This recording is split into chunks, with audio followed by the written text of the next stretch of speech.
Every year when springtime rolls around, we the people have one pressing question. Why do bunny rabbits hop around delivering eggs? Well, as you might imagine, the real story is not quite so cute and fluffy. In fact, many tales from Europe paint the carrot eaters as anything but innocent.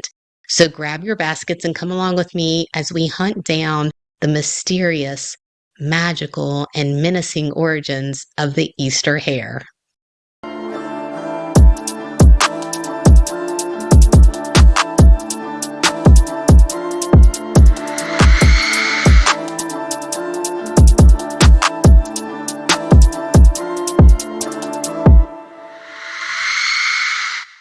Immortal sunshine. Hello and welcome to the podcast shedding candlelight on cryptids, hauntings, mythology, and more. If it is weird, we are talking about it. This is your host, Leedana, and today we are going to take a look at omens of doom, vessels for witches' dark deeds, and shapeshifters who blur the line between the natural world and the supernatural. Because hares are not just animals, they are harbingers of chaos. First, let me acknowledge the differences between a hare and a rabbit, because I am going to use those terms interchangeably in this episode. However, there are some differences. Hares are generally larger, faster, and solitary animals. They are born fully furred and with their eyes already open. The hare prefers open fields and will often nest above ground where it can see danger coming and bolt away with its super fast speed. Rabbits, on the other hand, are smaller and slower, and they are born without fur and with their eyes closed. They often live in social groups called warrens, and they prefer to burrow in wooded areas. The rabbit also has legs and ears that are shorter than the hare. However, rabbits can still hear us coming, and by the end of this show, you might think twice about bringing one of those demonic, milk-stealing creatures into your house. Full disclosure, though most of the malevolent folklore is attributed to the hare, I have a personal vendetta against rabbits. One bit me when I was a child, and I have never forgiven nor forgotten that trespass. I also learned never to trust people who keep those vile creatures as pets. When they tell you it's safe to feed them, trust me when I tell you that it is not. Their teeth are like razor blades, and those blades are quite adept at slicing through little girls' fingers.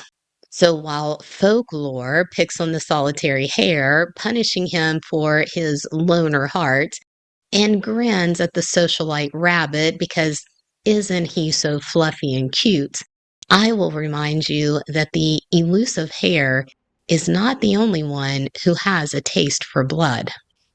Across Celtic, Slavic, and broader European lore, hares have long been entwined with witchcraft. I know you're as shocked as I am, but it's true. One of the most pervasive beliefs was that witches could shapeshift into hares, and this was not just idle superstition. This shapeshifting belief helped to fuel the hysteria of European witch trials from the 15th to the 17th centuries. In medieval England, hares were also seen as familiars or supernatural companions that aided witches in their spells. When serving a witch, the bunny was considered to be a demonic entity that could suckle on the witch's blood and grant her power in return. And yes, I know what you're all thinking. Maybe that's why the rabbit bit me. But I do not associate with those D words, so all I got out of the encounter was a nearly bit off finger.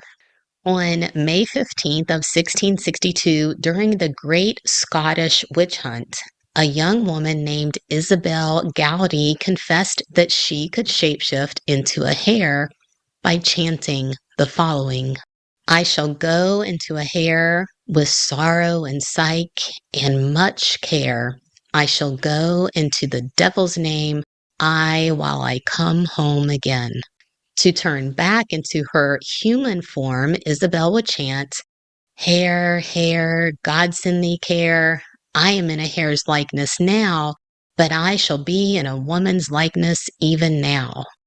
I feel like there is a little bit of charm lost in translation when it comes to Isabel's chants, but she did claim to be able to turn into a rabbit, a crow, and even a black cat.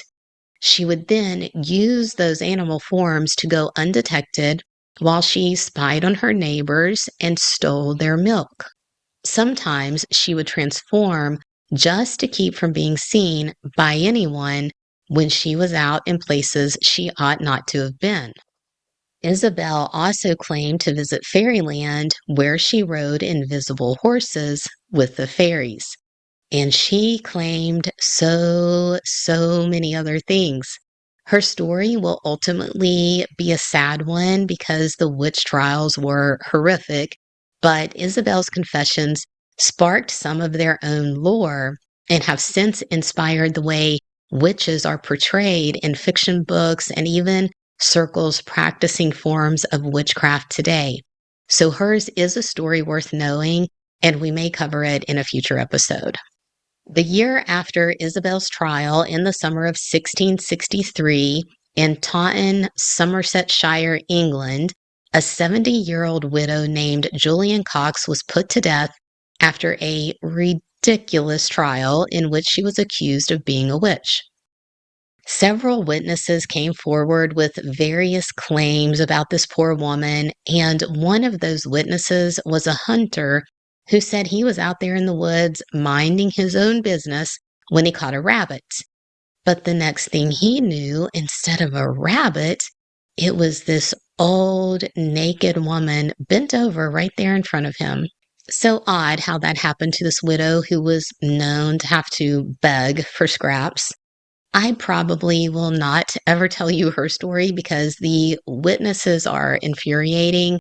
But during her trial and the other witch trials, there were many claims that incorporated elements of folklore showing that the people were influenced by and believed in the truth of some of those superstitions.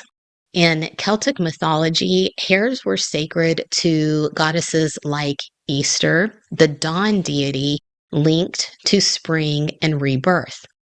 But in the darker tales, the hare becomes a tool of mischief. In Ireland, hares were linked to milk theft, which was a serious crime in rural communities. Witches, or butter witches, would transform into hares to suckle cows dry under the cover of night, which is what Isabel in Scotland had confessed to doing during her shape-shifting capers. Douglas Hyde, Ireland's first president and a folklorist, recorded the Hags of the Long Teeth, where 6 fearsome witches with elongated teeth shapeshift into hares to raid farms. Locals drive off the hares with silver bullets, the only weapon said to harm a witch hare, as regular lead passes through them without doing any harm. So these butter witches are like werewolves in that regard. Cailleach or Cailleach, the ancient hag goddess of winter in Scottish and Irish lore, is a shapeshifter who often turns into a hare to outrun hunters or to mark the changing of seasons. Near the end of harvest time, the goddess turns into a hare and runs through the fields. The farmers chase her, harvesting all of their crops, because if the hare is still in the field when they cut the last sheath of corn, they can trap her spirit in the stalk, and I presume they can then extend the season. But the hare escapes, symbolizing the hag fleeing to her winter quarters, which marks the end of the harvest season and the start of winter's approach. The puka, a trickster spirit from Irish and Welsh folklore, often takes hare form among its many other guises, like a black horse or a goat. The puka is mischievous, often shifting into its hare form to lead villagers on wild goose chases through the forest or to just cause chaos.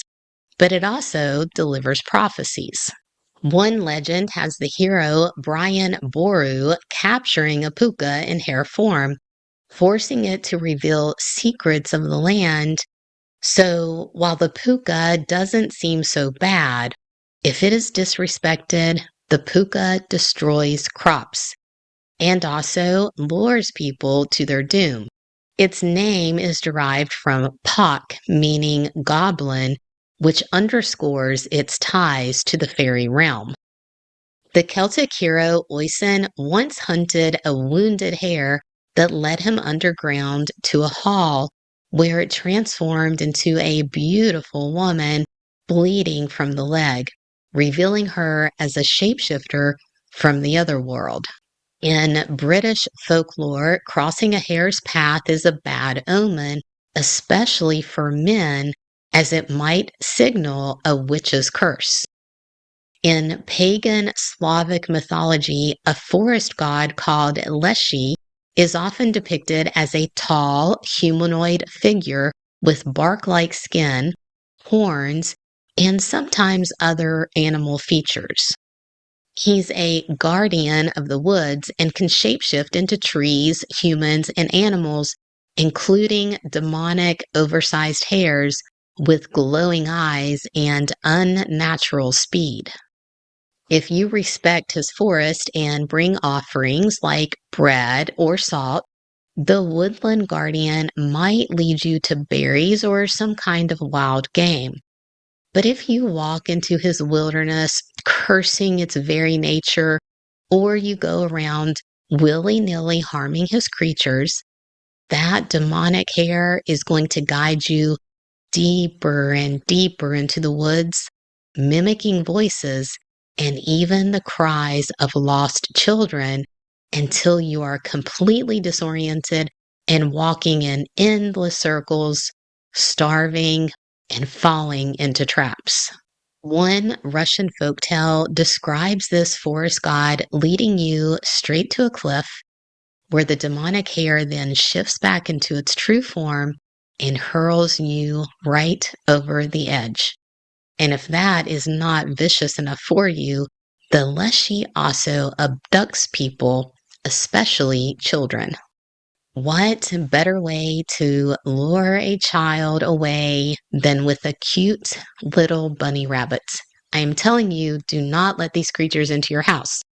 But should you be unfortunate enough to encounter a Leshy hare, folklore says you can escape by turning your clothing inside out or by praying backwards, because either of those two things will disrupt the illusions of the forest guardian. Another Slavic figure is Koshai the Deathless, an immortal antagonist in Russian tales who likes to kidnap princesses and his rivals. He is an entity who just outright embodies evil, an evil that cannot be killed because he's deathless. He is deathless because he hides his soul. He pops it right out and hides it inside of other things, like the fast and born with its eyes open hare. In broader Slavic lore, hares appear as omens or in witch tales, not so much as a familiar, but the Slavic hares lean more demonic, tied to tales of isolation and supernatural revenge. These stories warn against hubris in nature and show hares as bridges to the unknown. They are fast, cunning, and fraught with the kind of power that wields terror through deception. Slavic myths are rich with nature deities, many of whom carry a dark edge, reflecting the harsh wilderness of that region. The hare is often depicted as a demonic extension of those guardian spirits. In Germany, the word Hassenfrau translates to rabbit woman and denotes a witch, reflecting beliefs from that area that claim a witch can shapeshift into the furry creature as a means to steal or to cast a hex. Nordic folklore says a hare seen at dawn is a harbinger of bad luck. In European witch hunts, hares were accused of being demonic aids. Trials in Essex, England, and Salem in America feature visions of hare-like spirits urging harm. And they talk about witches' marks, which were extra teats, said to be how the demonic hares fed on the blood of the witches. The malevolent hare has a scream that sounds human, and its eyes reflect red in the dark. And if you have never had the misfortune of hearing a rabbit scream, trust me again when I tell you it really is terrifying. Around 7 or 8 years ago, I was out in the deep woods all alone, save for my dog. The peaceful tranquility of our day was then interrupted by the loudest, most blood-curdling scream I have ever heard. Heart pounding, my dog and I raced toward the nauseating sound because I thought it was a woman out there like me and she was being harmed. Because of my trusty dog's good nose, we found the scene of the crime.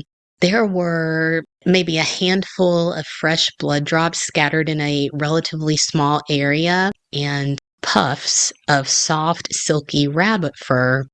It was then that I realized it must have only been a bird of prey snatching up its next meal. And birds of prey are not the only ones who go after our hoppingly fast friends. Traditions throughout Europe call for the hunting of the Easter hare, which then becomes dinner. This tradition may stem from the witch lore because there was an idea that the witches were associated with winter and that they could then be chased away at Easter time. During pagan times, which is pre-Christianity, people all over the European countries celebrated the spring equinox, the official end of winter, with big festivals and feasts.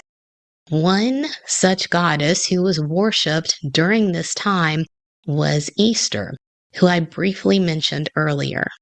In a book whose title translates to The Reckoning of Time, written between 725 and 731 AD, an Anglo-Saxon monk explains the names of the months in the old Anglo-Saxon calendar. He writes that the month of April was called Easter month, named after the goddess Easter, in whose honor feasts were held during the month of April. This monk further notes that after the region's conversion to Christianity, Easter's name continued to be used to identify that celebratory season. The different variations of her name linguistically connect to words used for dawn, east, spring, light, renewal, and even fertility. These same traits are attributed to other Indo-European dawn goddess traditions, all of them celebrated in springtime. The Easter hare, then, is speculated to be a symbol of the goddess, someone to celebrate during springtime when the promise of new life, rebirth, and abundance reign supreme. In fact, during archaeological digs in Neolithic Europe, a time period that dates all the way back to 7000 BC, graves have been found where hares were given ritual burials right alongside humans. Archaeologists deduce that this was done as a religious representation of resurrection.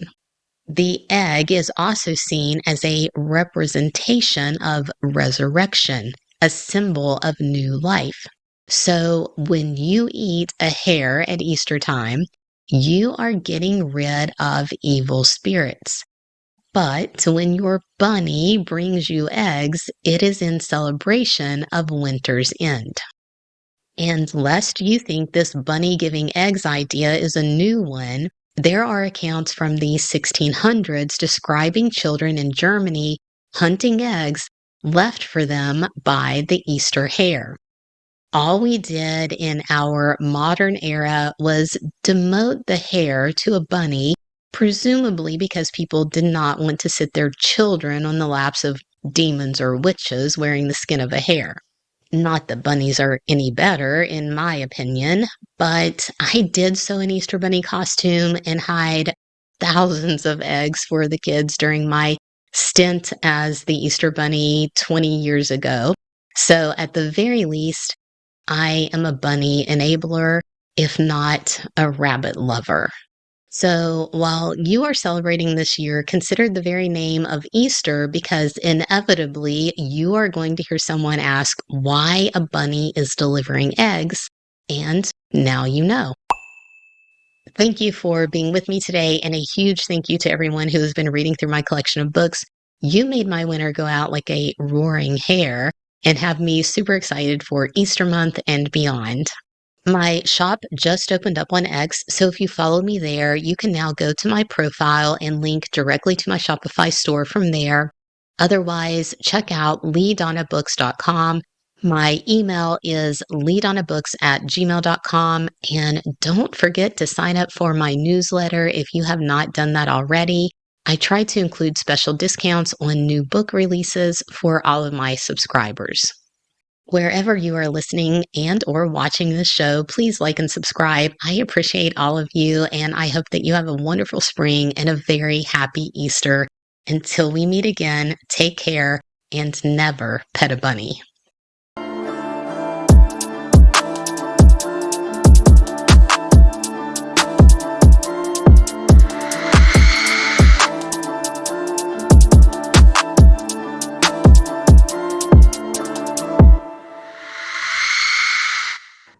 Sunshine.